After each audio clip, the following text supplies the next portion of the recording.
Ya Bapa, ke dalam tangan-Mu kuserahkan nyawaku. Demikianlah tema hari ini yang kita akan dengar. Perkataan yang ketujuh dari Yesus. Saudara, kalau kita lihat perkataan ini sebenarnya diambil juga dari Mazmur 31 ayat 6. Artinya perkataan Yesus yang ketujuh ini satu perkataan yang ada di dalam ungkapan Mazmur 31 ayat 6. Ke dalam tangan-Mu lah kuserahkan nyawaku. Saudara, perkataan ini diserukan dengan nyaring oleh Yesus di Matius pasal 27 ayat 50. Ini dengan suara nyaring. Saudara, perhatikan bahwa dalam kondisi yang sangat lelah, dari malam diolok-olok, dihinakan, dihakimi, diperlakukan tidak adil, bahkan dalam penyiksaan. Kalau saudara lihat film Passion of the Christ, itu Yesus dihukum, diperlakukan dengan sangat kejam. Bahkan daging-daging di dalam tubuh itu terlepas karena cambukan yang dimana ujungnya dengan besi yang begitu keras, yang tajam ya. Ketika ditancapkan, ditarik, daging ikut terlepas. Nah, penyiksaan demikian membuat kondisi jasmani begitu lemah. Bahkan Yesus berkata, aku haus. Saudara tahu itu di perkataan yang di kayu salib. Yesus berkata, aku haus. Tetapi saudara, di perkataan yang terakhir, Yesus kumpulkan seluruh tenaga, seluruh kemampuan, dan dia mengucapkan deklarasi pernyataan kalimat ini. Ini merupakan kerelaan Yesus pribadi, bahwa dialah yang menyerahkan nyawanya. Ini adalah sebuah tindakan kesadaran sepenuhnya, kerelaan sepenuhnya, dan ini harus ditampilkan, dinyatakan, sehingga semua yang di bawah kayu salib mendengarkan dengan jelas bahwa nyawa Yesus bukan diambil oleh serdadu Romawi. Nyawa Yesus bukan diambil dan direbut oleh iblis, oleh alam maut. Enggak. Nyawa Yesus itu adalah milik Yesus. Dan dengan rela, dengan sadar, Yesus menyerahkannya kepada Bapa.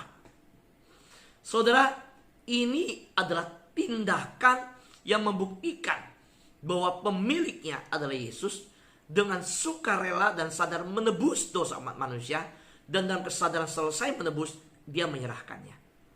Maka bagi kita, hari ini adalah sukacita besar bahwa kita tahu Yesus yang menyerahkan nyawa, dan Yesus bangkit dengan sendirinya karena dia yang memegang akan hari esok. Kemenangan besar ketika Paskah terjadi. Yesus bangkit. Ini mempermalukan dan mengalahkan seluruh musuh-musuhnya. Kebangkitan Yesus mengalahkan 3 hal. Mengalahkan iblis, mengalahkan alam maut, mengalahkan dosa. Kita tahu upah dosa adalah maut. Maka ketika dosa dikalahkan, maut dikalahkan. Kita tahu upah dosa terjadi dan maut terjadi karena iblis yang bekerja di dalamnya. Dan iblis berarti dikalahkan. Maka 3 hal ini. Dosa dikalahkan, maut dikalahkan, iblis dikalahkan. Pertanyaan saya, siapa yang bisa mengalahkan 3 hal ini? Pribadi mana di dunia yang bisa mengalahkan dosa? Tidak. Umat manusia bergumul dengan dosa seumur hidup. Saudara, siapa yang bisa mengalahkan maut? Nggak ada yang bisa mengalahkan kematian. Seumur hidup manusia bergumul dengan kematian. Nggak ada yang bisa mengalahkan. Siapa yang bisa mengalahkan iblis? Sepanjang sejarah nggak ada yang bisa mengalahkan iblis. Tetapi ketiga hal ini lewat kematian Yesus, tiga-tiga dikalahkan. Maka imanmu dan iman saya kepada Yesus adalah iman yang tepat. Puji Tuhan, karena orang beriman pada Yesus, dia punya harapan yang besar. Saudara, ku serahkan nyawaku. Jelas Mazmur 31 ayat 6 menyatakannya. Ini sebuah pernyataan yang tegas, pernyataan yang tidak main-main. Pernyataan ketika Daud menyatakannya di Mazmur 31. Yesus yang mengucapkannya. Itu berarti bahwa apa yang terjadi pada Daud ketika mengucapkan profetik ayat ini, maka Yesus menyatakan ini semua digenapi pada dirinya. So pernyataan di kayu salib merupakan pernyataan ucapan-ucapan yang agung. Semua pernyataan di perjanjian lama tidak ada yang meleset. Semua terbukti di dalam rasa sakit, dalam keadaan di kayu salib, semua itu digenapi. Siapa Yesus? Berarti dia Mesias.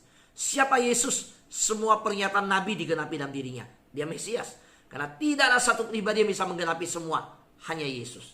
Saudara yang terkasih dalam Tuhan, kalau kita melihat Kisah Rasul, saudara, ada satu pribadi yang menyatakan bahwa penganiayaan yang dihadapinya, di mana orang-orang melemparinya dan menginginkan kematiannya. Martir yang pada Stefanus pada waktu terakhir menghembuskan nyawa. Soalnya dia berkata, ya Tuhan Yesus, terimalah rohku.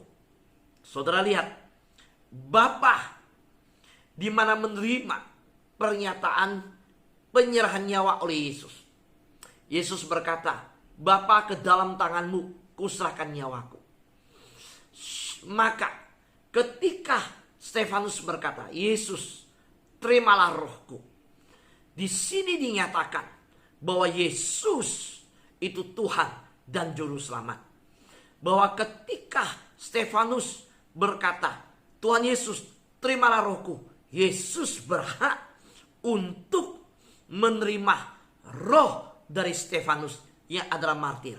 Maka kematian Yesus menjadi teladan. Seruan Yesus menjadi teladan. Maka Yesus yang berkata, ya Bapa, ke dalam tanganmu kuserahkan nyawaku. Yesus dan Bapa adalah satu. Adalah satu. Saudara, kesatuan ini menjadi pernyataan Yesus di atas kayu salib. Maka menjadi persatuan yang membuat semua orang percaya. Seluruh kematian orang percaya selanjutnya adalah kematian yang rohnya kembali kepada Yesus. Kembali kepada Bapa.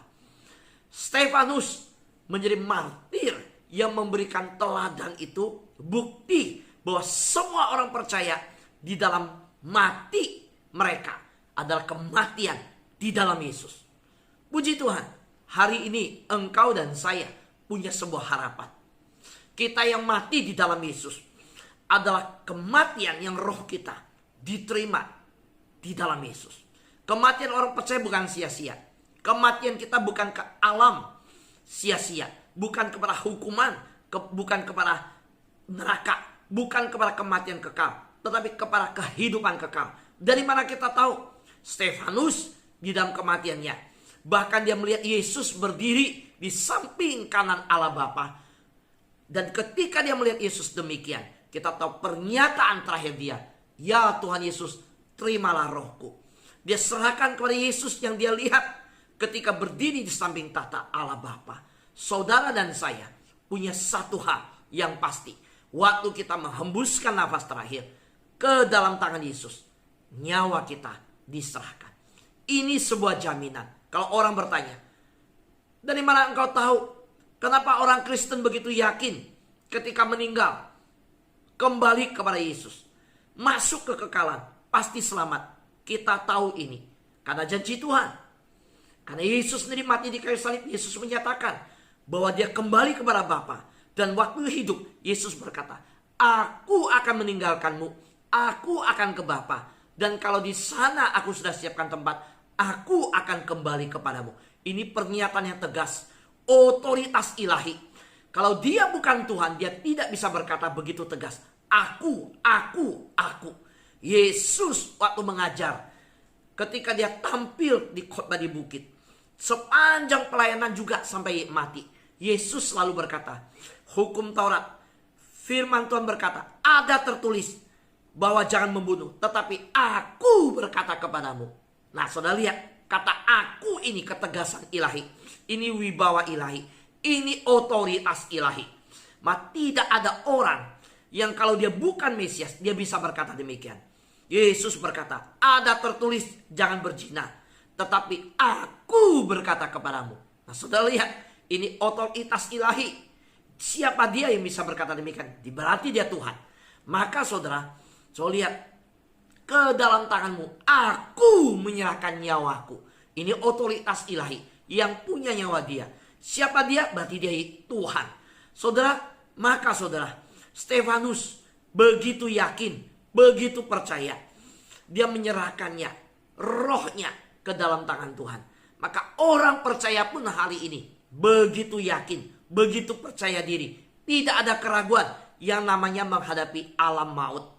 Tidak ada keraguan yang namanya tentang hidup yang kekal nanti.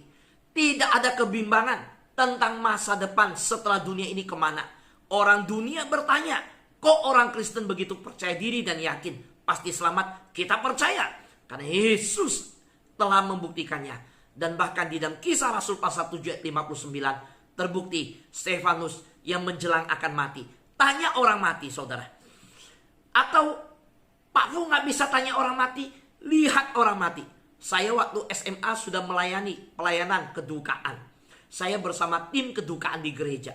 Bagaimana kalau ada orang mati, peti jenazah kita hias. Saudara, pergi ke rumah orang, mendoakan orang mati yang akan mati menjelang ajal. Bersama majelis-majelis. Saudara, pengalaman majelis yang ada. Ketika kami masih muda, jujur ada takut. Tapi rasa takut itu dan pelayanan, karena ikut dan pelayanan kita beranikan diri ikut majelis yang melayani. Nah saudara, majelis-majelis inilah dalam pengalaman mereka. Saudara, ada orang yang dilayani. Waktu itu saya masih ingat umur 90-an. Saudara, majelis ini dan pelayanan berkata, nah lihat nih, sebentar lagi dia akan meninggal. Dari mana tahu? Dia bilang, tadi dengar dia bilang, sudah ada yang menjemput. Saudara, kami dikasih tahu, coba lihat wajahnya. Tenang, damai, saudara, tidak ada ketakutan. Dan bapak ini berkata, udah pergi aja. Dia tahu bahwa yang jemput adalah malaikat Tuhan. Saudaraku yang terkasih dalam Tuhan. Tapi kalau yang meninggal dalam keterikatan dosa, dalam akar pahit, dalam kondisi yang terikat, dalam segala keadaan yang dimana ada kebencian, dendam, persoalan-persoalan hidup. Wah saudara, itu wajah begitu menakutkan. Bahkan ketika dijemput ada ketakutan yang sedemikian. Saudara, kalau bicara takut, bukankah Stefanus lebih takut? Stefanus di hadapan musuh nggak ada takut. Harusnya lebih takut. Stefanus mati bukan dalam keadaan biasa-biasa, dalam keadaan dibenci. Nggak ada ketakutan. Bahkan dia minta pengampunan untuk musuh. Stefanus berhadapan dengan maut. Dia jelas tahu bahwa darah bercucuran, tubuh daging kesakitan, dalam keadaan sekitar yang begitu murka, geram, dalam keadaan orang-orang begitu membenci dia. Stefanus bisa berkata dengan tenang, Tuhan Yesus, terimalah rohku. Nah, kematian seperti apa yang di depan yang dihadapi Stefanus dari pandangan orang yang akan mati ini. Maka saudara lihat di Alkitab, saudara mungkin tidak bertemu pengalaman orang yang sedang kondisi hidup dan mati. Stefanus adalah orang dalam kondisi antara hidup dan mati. Kita bisa pegang bukti ini. So berkata, selama hidup saya nggak pernah lihat orang yang akan masuk ke maut berkata-kata tentang maut. Saudara mau tahu? Ada orangnya, Stefanus. Di depan sudah maut. Dia udah jelas akan masuk alam maut, akan mati. Tapi dia berkata, ampunilah mereka. Yesus, terimalah rohku. Nah saudara, berarti kematian orang Kristen adalah kematian yang sangat-sangat tenang, kematian yang tidak ada persoalan apapun. Kematian orang Kristen adalah kematian yang penuh dengan janji di depan, ada harapan di depan. Maka orang Kristen seperti Stefanus bisa tenang dalam kematian. Saudara nggak usah lagi cari di tempat lain. Kalau ditanya orang, bukti-bukti, didebat sama orang, nggak usah ribut lah saudara. Tenang aja. Bilang, saya udah dengar kok orang yang berhadapan dengan maut, dikelilingi maut, disiksa, akan dimatikan. Dengan tenang ampunin musuh. Kalau dia masih nggak percaya, pakai contoh Yesus. Dikelilingi oleh orang-orang membenci dia, disiksa, dipaku di kayu salib, dalam kebencian yang dihadapi orang-orang yang menyerang dia, dia ampuni orang. Di kalimat pertama, ya Bapa. Di kalimat terakhir, ya Bapa. Mana ada orang begitu? Mana ada pribadi begitu? Kalimat pertama Yesus, ya Bapa. Ampunilah mereka, sebab mereka tidak tahu apa yang mereka perbuat. Kalimat yang ketujuh, ya Bapa, ke dalam tanganmu kuserahkan nyawaku. Kepada musuh dia ampuni, kepada Bapa dia serahkan nyawa. Saudara, beda dengan manusia yang berdosa. Kepada Bapa, ampuni aku Bapa. Kepada musuh yang menyerang dia, udah gak bisa apa-apa, nyawaku mereka ambil. Lihat ya perbedaannya. Ketika Yesus mati di kayu salib, kalimat yang pertama tertuju secara horizontal. Aku ampuni kalian. Siapa yang bisa begini? Otoritas ilahi yang luar biasa. Tetapi ke atas, dia berkata, apa? Dia berkata, ke dalam tanganmu kuserahkan nyawaku. Tapi kalau manusia, apalagi mati dalam dosa, waduh, minta ampun sama yang di atas. Dan menghadapi yang di dunia, gak berkuasa. Nyawaku udah diambil. Nyawaku pasti diambil. Nah saudara, inilah kekaguman kita pada karya salib. Kepada yang di dunia diberikan, biar Bapa ampuni. Kepada yang di atas, dia menyerahkan nyawa. Kalau kita manusia berdosa, waktu meninggal, kita minta ampun. Minta ampun sama di atas. Saudara, maka sebagai orang sudah dibenarkan Tuhan, di justification, diglorifikasi, so dibenarkan, dikuduskan. Saya berharap kita semua tahu bahwa Yesus menjelang akhir, dia menyerahkan nyawa kepada Bapa, dan dia sudah tidak ada masalah dengan manusia, bahkan diampuni. Saudara, maka kalau orang yang menjelang akhir tidak bisa mengampuni, itu jadi masalah. Jadi masalah. Saudaraku yang terkasihan Tuhan, kita lanjut. Yesus berkata, aku serahkan nyawaku.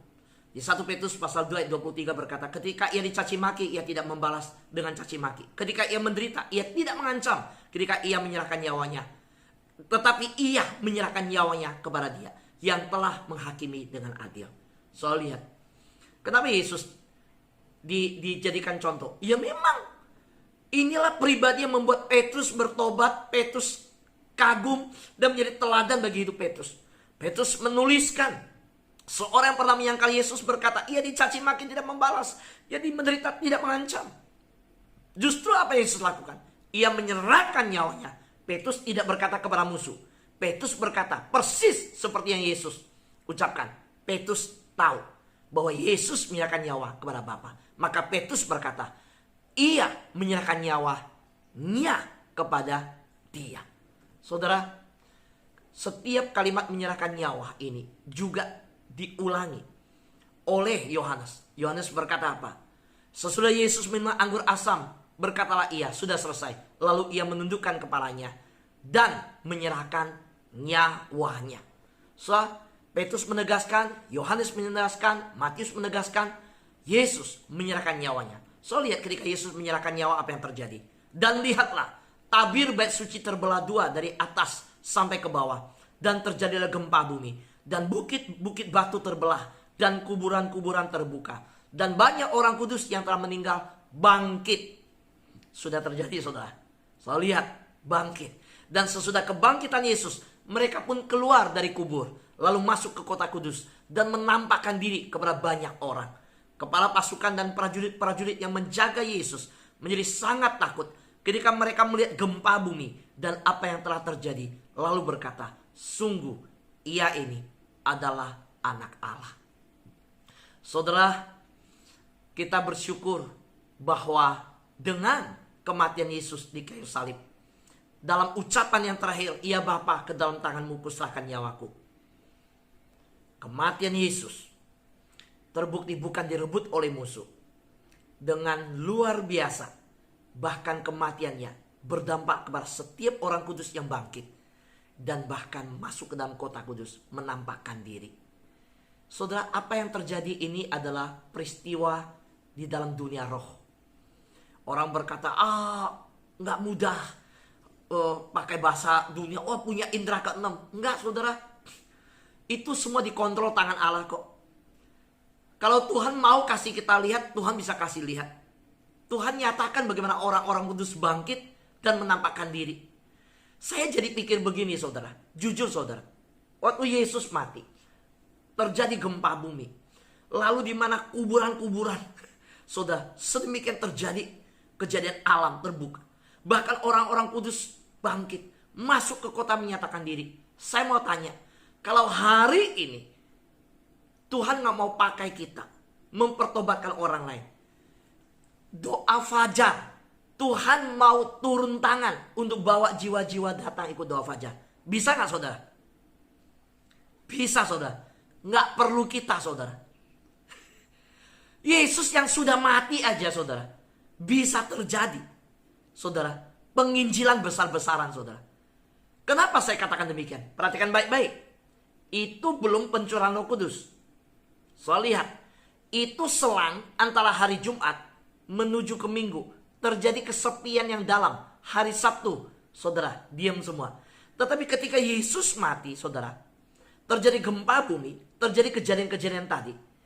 Ada terjadi pernyataan-pernyataan ilahi kepada orang-orang hidup lewat kebangkitan orang kudus. Saya mau katakan saudara, kalau Yesus mau mempertobatkan orang hari ini, dengan kuasa Dia, nggak pakai kita saudara. Bisa nggak saudara? Soalnya kau tahu, di dunia-dunia negara-negara yang melarang penginjilan, orang-orang sedang berdoa, sedang melakukan ritual agama, tiba-tiba terjadi Yesus menyatakan diri. Mereka bertobat. Lagi melakukan ritual agama mereka. Lagi doa saudara. Tuhan nampakkan diri. Maka hari ini saya mau berkata, beritakan Injil. Tuhan sanggup melakukan tanpa kita. Tapi kalau Tuhan mau pakai kita jadi rekan kerjanya, jangan berdiam diri. Mari ajak orang cari Tuhan. Mari ajak orang cari Tuhan. Saudara segera saudara cari jiwa-jiwa, bawa orang cari Tuhan. Karena kalau saudara cari mobil, cari rumah, saudara tambah properti, saudara tambah ini, surga gak bersorak-sorai. Tapi kalau saudara bawa jiwa-jiwa cari Tuhan, jiwa itu mengalami kasih Tuhan. Surga bersorak-sorai. Amin saudara. Dan saya sudah nyatakan, ketika Yesus menghembuskan nafas, terjadi gempa bumi. Bait Allah terbelah dua, ini tirainya. Terjadi gempa luar biasa. Orang-orang bertobat saudara. Mereka berkata, sungguh ini anak Allah. Mati saja, dengan Yesus mati saja, orang bertobatlah saudara. Belumlah, cuma diam dengan kematian. Jadi saudara, kalau hari ini kita punya kesempatan mengajak orang cari Tuhan, lakukan itu. Jangan sampai waktu kesempatan kita terlewat. Ini waktunya, bawa orang untuk mengenal kasih Tuhan. Amin. Tuhan berkati kita semua.